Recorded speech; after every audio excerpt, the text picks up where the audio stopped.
सन 2077 का समय था। पृथ्वी अब पहले जैसी नहीं रही थी। समुद्र के स्तर बढ़ चुके थे, कई शहर जलमग्न हो गए थे और आसमान में धूल की परत सूर्य की रोशनी को फीका कर देती थी। लेकिन मानव जाति ने हार नहीं मानी। वैज्ञानिकों और इंजीनियरों ने प्रोजेक्ट नवरत्न नामक मिशन तैयार किया था, ऐसा ग्रह खोजना जहां इंसान नई सभ्यता बसा सके। मुख्य पात्र अर्जुन वर्मा एक युवा भारतीय खगोल जीव विज्ञानी था। बचपन से उसे सितारों में घर ढूंढने का सपना था। वह मां के साथ छत पर बैठकर आकाश गंगा को निहारता और कहता, मां, एक दिन मैं वहां जाऊंगा जहां आसमान हमेशा साफ होगा। पिता कहते, सपनों को विज्ञान से जोड़ो, तभी सच होंगे। अब वह सपना सच होने के करीब था। अर्जुन नवरत्न मिशन की वैज्ञानिक टीम का हिस्सा था। इस मिशन में दुनिया के 9 बेहतरीन वैज्ञानिक और पायलट थे। मिशन का जहाज संजीवनी एक मानव इतिहास का सबसे तेज और उन्नत अंतरिक्ष यान था, जो आयन ड्राइव और वार्प इंजन दोनों तकनीकों पर चलता था। लक्ष्य था केपलर 442b, जो पृथ्वी से 200 प्रकाश वर्ष दूर था और जीवन की संभावना रखता था। संजीवनी एक में कृत्रिम गुरुत्वाकर्षण, पूर्ण चक्रण आधारित जल प्रणाली और हाइड्रोपोनिक फार्म लगे थे। यात्रा की शुरुआत 15 अगस्त 2077 को लाखों लोग लाइव प्रसारण में लॉन्चिंग देख रहे थे। काउंटडाउन 10, 9, 8। रॉकेट के नीचे से जलते हुए प्लाज्मा का विस्फोट हुआ और कुछ ही सेकंड में जहाज अंतरिक्ष में था। अर्जुन ने पहली बार पृथ्वी को उस रूप में देखा जैसा केवल अंतरिक्ष यात्री देखते हैं, नीला, सुंदर, नाजुक। उसने सोचा, अगर हम लौटे तो शायद यह पृथ्वी वैसी ना हो।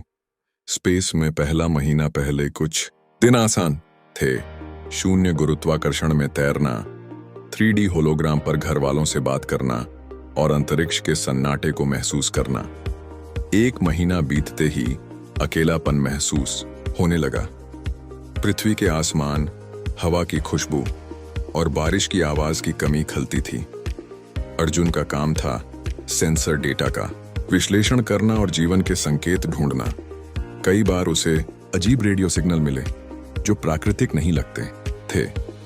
उसने कैप्टन लारा मोरेनो को दिखाया, लेकिन उन्होंने कहा, शायद ये पल्सर या ब्लैक होल की वेव हों।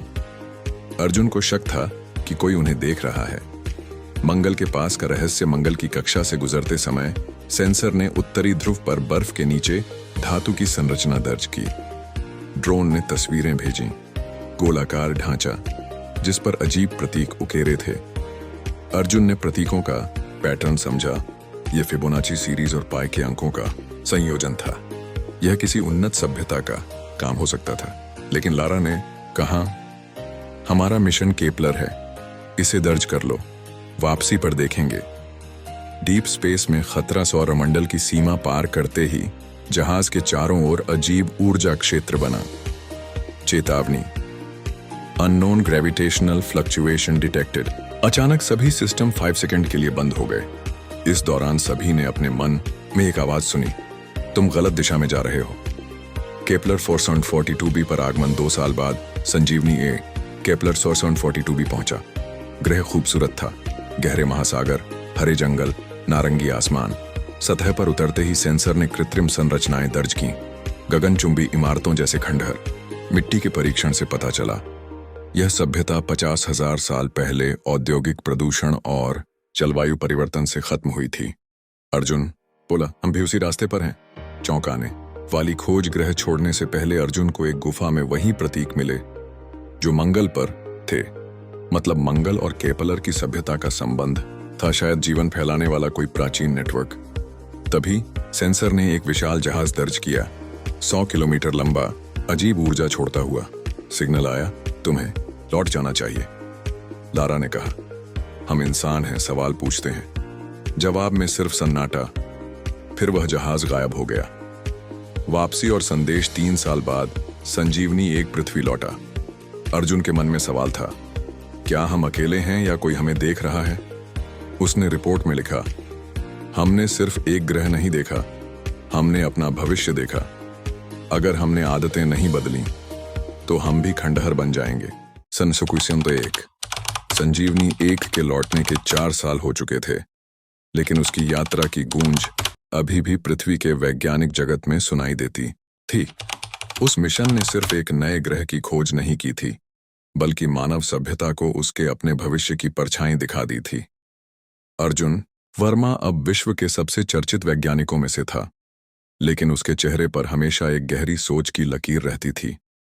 वह जानता था कि मंगल और केपलर 442b के बीच जो रहस्यमयी प्रतीक पाए गए थे, वे महज सजावट नहीं थे। वे एक संदेश थे, एक प्राचीन अति उन्नत सभ्यता का संदेश। लेकिन समस्या यह थी कि सरकार और स्पेस एजेंसियों ने उस हिस्से को गोपनीय रख दिया था। आम जनता को बस इतना बताया गया कि केपलर 442b रहने योग्य है, लेकिन फिलहाल वहां कोई जीवन नहीं है। अर्जुन ने बार बार उच्चाधिकारियों से कहा, हमें उन प्रतीकों को डिकोड करना होगा। हो सकता है वे किसी और स्थान का नक्शा हो या किसी तकनीक की चाबी, लेकिन जवाब हमेशा यही मिलता, अर्जुन, लोग पहले ही जलवायु संकट से परेशान हैं। हम उन्हें एलियन सभ्यता की कहानियों से नहीं डराना चाहते। गुप्त निमंत्रण। एक ठंडी जनवरी की रात, जब अर्जुन दिल्ली के पास स्थित अपने लैब में डेटा विश्लेषण कर रहा था, अचानक उसकी स्क्रीन पर हरे रंग का एक अजीब पैटर्न चमका। यह इंटरनेट का सामान्य डेटा नहीं था, यह एक रेडियो ट्रांसमिशन था जो अंतरिक्ष से सीधे आ रहा था।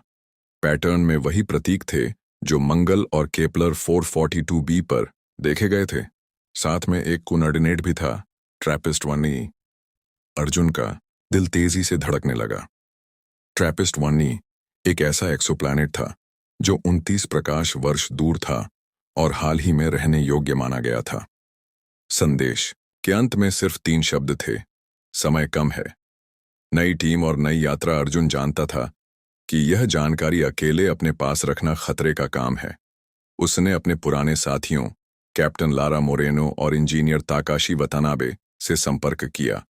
लारा तुरंत समझ गई कि यह कोई सामान्य सिग्नल नहीं है। उन्होंने संजीवनी 2 नाम का एक छोटा लेकिन तेज जहाज तैयार किया। यह क्वांटम टनल ड्राइव पर चलता था, जो अंतरिक्ष में लाइट स्पीड से भी तेज यात्रा संभव बनाता था। लेकिन इसका इस्तेमाल बेहद जोखिम भरा था, क्योंकि स्पेस टाइम में जरा सी गड़बड़ी जहाज को नष्ट कर सकती थी। यह मिशन आधिकारिक नहीं था, यह पूरी तरह गुप्त था। सरकार को इसकी भनक भी नहीं लगनी चाहिए थी, वरना वे इसे रोक देते। अर्जुन, लारा और ताकाशी के अलावा टीम में 2 और सदस्य थे, डॉ मायाराजन और कमांडर एरिक स्टोन। उनका मिशन सीधा था, ट्रैपिस्ट 1e पर जाना, सिग्नल के स्रोत को ढूंढना और पता लगाना कि समय कम है का मतलब क्या है। क्वांटम टनल ड्राइव के सक्रिय होते ही जहाज के बाहर की दुनिया एक रंगीन सुरंग में बदल गई।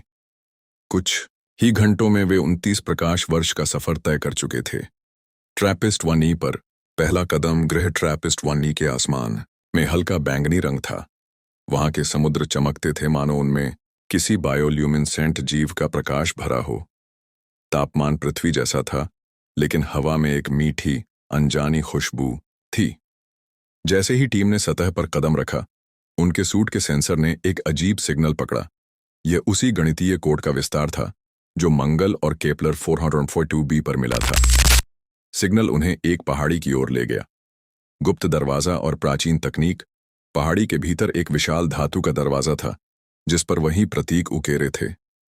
जैसे ही अर्जुन ने अपने लैपटॉप से कोड इनपुट किया, दरवाजा धीरे धीरे खुल गया और अंदर एक गोलाकार कक्ष दिखाई दिया। कक्ष के बीच में एक क्रिस्टल जैसी मशीन थी जो हवा में तैर रही थी। उसके चारों ओर होलोग्राफिक ग्रहों के नक्शे घूम रहे थे, पृथ्वी, मंगल, केपलर 442b, ट्रैपिस्ट 1e और दर्जनों अन्य ग्रह। मशीन ने अचानक एक होलोग्राम प्रोजेक्ट किया, एक मानवीय आकृति, लेकिन आंखें पूरी तरह सफेद और त्वचा पारदर्शी जैसी। उसने एक भाषा में बोलना शुरू किया जो सुनने में संगीत जैसी थी, लेकिन मशीन ने तुरंत उसका अनुवाद कर दिया।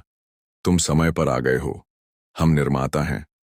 हमने लाखों साल पहले कई ग्रहों पर जीवन फैलाया था, लेकिन अब ब्रह्मांड का संतुलन बिगड़ रहा है। एक शक्ति आ रही है जो सभी जीवित सभ्यताओं को मिटा देगी।